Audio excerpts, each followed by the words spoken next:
чыгуучу каналдын уретранын инфекциялык сезгенүүсү жыныстык жол менен жуккан инфекциядан кийин ириң сыяктуу бөлүнүүлөр пайда болуп калат. Ошол чыдамсыздык оорутуу, жыныс мүчөлөрүн жуубай калса, көбүнчө простатитке алмаштырып алышат. Өнөкөт формасына өтүп кетиши мүмкүн. Урологко барардан алдын ошол биринчи сезимдер ошол уялуу. Ооруну жашырсаң өлүмгө ашкере дейт.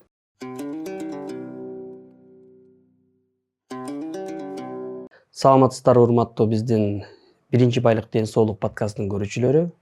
Бүгүнкү подкастты мен Авиценна клиникасынын башкы дарыгери Мамет Азим уулу Маметназар алып барам. Биз бүгүн уретрит темасында сөз кылабыз. Бүгүнкү биздин подкасттын коногу Мусакеев Шайлоо уролог дарыгерибиз. Авиценна клиникасында эмгектенет. Шайлоо мырза, кош келипсиз. Саламатсызбы? Уретрит деген эмне? Уретрит дегенибиз бул ошол заара чыгуучу каналдын уретранын инфекциялык сезгенүүсү. Уретрит оорусунун келип чыгуу себептери. Уретриттин келип чыгуу себептери ошол бактериялык, инфекциялык сезгенүүдөн кийин болот. Көбүнчө ошол жыныстык жол менен жуккан инфекциядан кийин уретранын өзү сезгенип калат. Ал кантип байкалат? Ошол заара кылган учурларда ачышуу же болбосо кандайдыр бир ириң сыяктуу бөлүнүүлөр пайда болуп калат. Ошодон кийин гана билине баштайт. Мындайча айтканда атайын бир инфекциянын катышуусу менен келип чыккан оору болуп саналат, э? Бул оору аял кишилерде көп кездешеби же эркек кишилердеби? Бул оору экөөнүндө тең кездешет, аялда дагы, эркекте дагы. Көбүнчө бул кеңири таралган ошол эркектерде. Себеби дегенде аял кишилерде уретрасы бул короткий болот, кыска. Эркектердики узунураак болот. Инфекциялык сезгенүүдөн кийин ошол эркектерде ошол чыдамсыздык оорутуу, уретранын ичи ачышуу, кычышуу болгондон кийин ошол көбүнчө бул эркектерде байкалат. Аялдарда кээде ошол симптому жок эле өтүп кетиши мүмкүн да. Же заара кылганда ошол ысытуу, бир аз кычышуу болушу мүмкүн. Бул оору жугуштуубу? Эгер жугуштуу болсо, бул кандай жол менен адамдан адамга жугушу мүмкүн? Ооба, бул жугуштуу оору. Бул башында айткандай эле ошол инфекциялык сезгенүүдөн кийин деп айтып атпайбызбы? Ошол инфекциялык сезгенүүнүн таасиринен кийин гана ошол бир партнерден экинчи партнерге жугуп калышы мүмкүн ошол инфекция. Ошол жуккан инфекциядан кийин анан лечениясын албай жүргөндөн уретрит болуп калышы мүмкүн. Бул ошондо жыныстык жол менен гана жугуучу оорулардын катарына кирет, э? Жок, кээде ошол травма деп коебуз, ошол уретранын өзү травма болуп калышы мүмкүн. Травмадан кийин дагы бул после травма ошол инфекциялык сезгенүү болуп калышы мүмкүн. Бул өзүнүн личный гигиенасын да сактабай калса, же болбосо жыныстык катнаштан кийин эки партнер тең жыныс мүчөлөрүн жуубай калса, ошол учурларда дагы ошол инфекциялык сезгенүүгө алып келет. Ошол травма же болбосо ошо жыныстык катнаштан кийинки дагы өздүк гигиенаны сактабаган учурдагы бул инфекциянын өрчүшүнө шарт түзүп берет, э? Уретрит оорусунун негизги белгилери кайсылар болот? Негизги симптомдору бул заара кылганда ачышуусу, кычышуусу, же болбосо ошол заара түтүкчөсүнөн каналынан ириң сыяктуу бөлүнүшү, андан кийин аялдарда ошол ысытуу, заара кылганда ысытуу, же болбосо абдан ачыштыруу, кычыштыруу дагы болот. Уретрит оорусун башка оорулар менен алмаштырылган учурлар же болбосо жанагындай медицина тили менен айтканда дифференциальная диагностика деп коет. Кайсы оорулар менен алмаштырып алышы мүмкүн? Негизи уретритте заара кылганда ачышкандан кийин уже биринчи подозрение ошол инфекция жуктуруп алдым деп ойлошот. Андан кийин мен простатит болуп калдым деп ойлошот. Көбүнчө простатитке алмаштырып алышат. Негизи ооруну так коюш үчүн кээде үй шартында да алып атам деген пациенттер бар да. Лечение алып атам, могул дарыны ичип койдум эле, токтобой атат депчи. простатитке алмаштырганын себеби ошол кээде выделение келип калат да, секрет простаты. Ошону дагы алмаштырып алышат. Ошол учурда врачтын көзөмөлүнө келиш керек, керектүү анализдерди тапшырыш керек. Ошондо гана туура диагностика коюлат. Ошондо бул ооруну үй шартында өз алдынча диагностика кылуу, ошондой эле дарылоо бул туура эмес. Бул уретрит деп диагноз коюу үчүн кандай изилдөөлөрдөн өтүш керек? Биринчи жалпы заара анализин тапшырыш керек. Андан кийин ПЦР анализин тапшырышыбыз керек.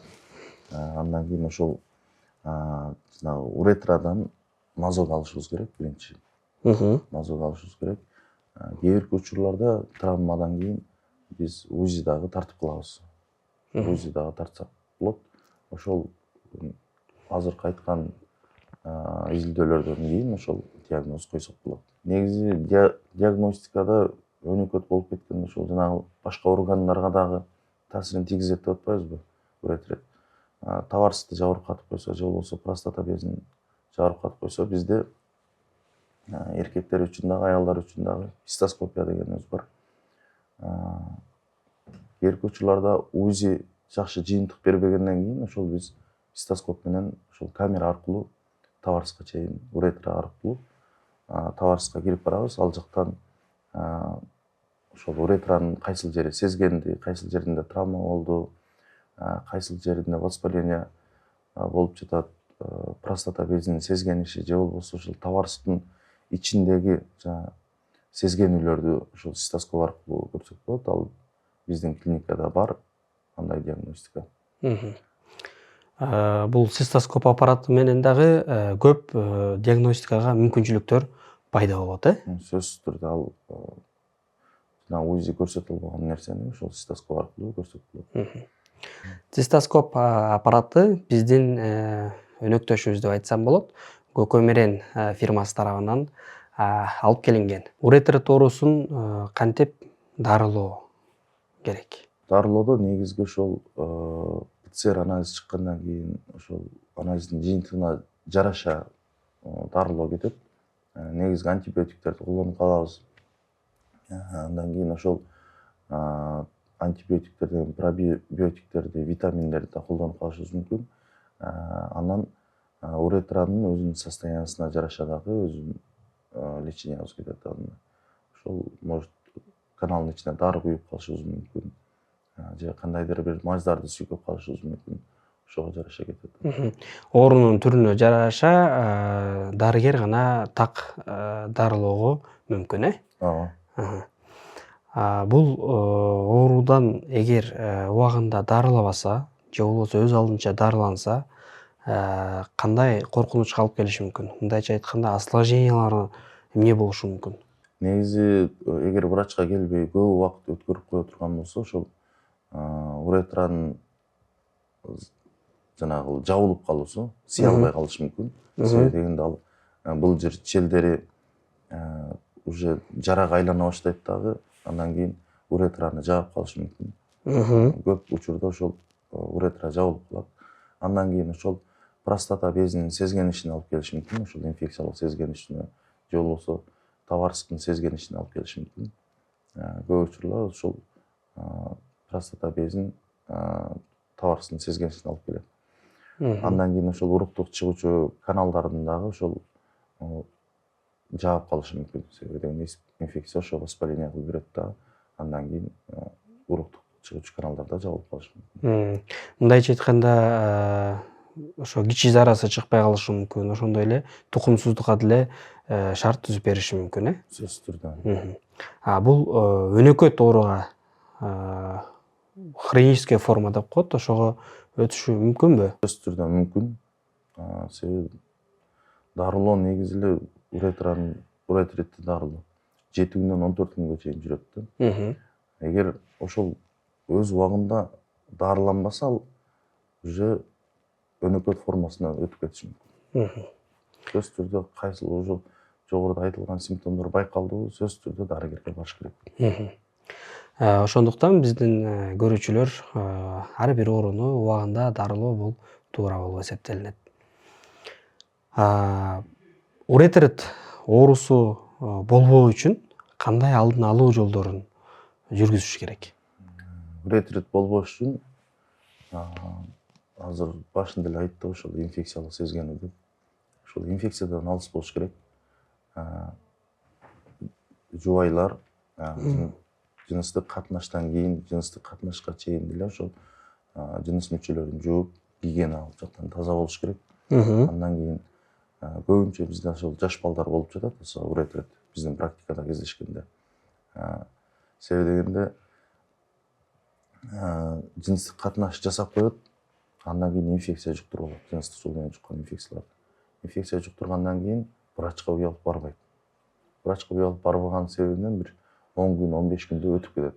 15 күндө ошол жыныстык мүчөсүнөн ириң сыяктуу выделение келе берет. Келе бергенден кийин ошол уретраны уже сезгентип коет инфекциялар. Сезгентип койгондон кийин уже сыя албай калат. Сыя албай калганда келет. Ошондой нерселерге жетпеш үчүн болор иш болдубу, инфекция жуктурдуңбу, анда сөзсүз түрдө врачка барыш керек, текшерүүдөн өтүш керек, өзүнүн лечениясын убагында алыш керек.